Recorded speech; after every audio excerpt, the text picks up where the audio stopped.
দমদমা স্কুলের নিচে ৮ নং জাতীয় সড়কের উপর দুই বাইকের মুখোমুখি সংঘর্ষে আহত ২ জন। একজনকে সাব্রুম মহকুমা হাসপাতাল থেকে শান্তির বাজার জেলা হাসপাতালে রেফার করা হয়।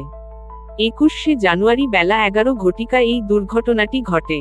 দুর্ঘটনার তদন্তে সাব্রুম থানার পুলিশ।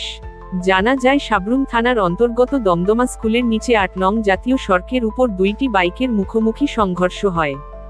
হরিনার দেবব্রত বসাক TR08G 6179 নম্বরের বাইকে করে সাব্রুমের দিকে আসছিলেন। দমদমা বাড়ি থেকে সাব্রুম বাজারের আসার সময় জীবন দে বাইকে ধাক্কা দেয়। জীবন দে বাইক নম্বর TR087541, দুজনই আহত হয়। প্রত্যক্ষদর্শীরা আহত দুইজনকে সাব্রুম মহকুমা হাসপাতালে নিয়ে আসেন।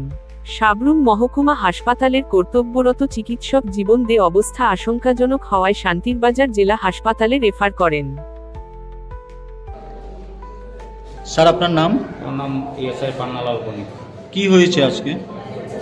আমরা গিয়েছিলাম দমদমা স্কুলে, ওখানে আমরা একটু দরকারে গিয়েছিলাম। ওখান থেকে আমরা দেখতে পাচ্ছি নিচে হঠাৎ করে দুটো বাইক মুখোমুখি সংঘর্ষ হয় এবং বয়ে মাটিতে লুটিয়ে পড়ে। তখন তাদেরকে ধরাধরি করে হাসপাতালে নিয়ে গেলাম। এখন ওদের ট্রিটমেন্ট চলছে, সম্ভবত রেফারও করতে পারে ডাক্তার মহাশয়, যা ভালো করবে। এই হলো কথা। আহতদের নাম? আহতদের নাম হলো অল্প বিস্তর দুজনই আহত হয়েছে।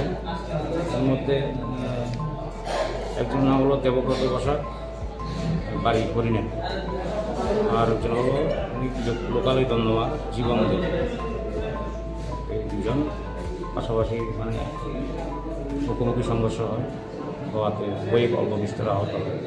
এখন ওরা বই হাসপাতালে আছে, ডাক্তার ওনাকে দেখছেন কিছু।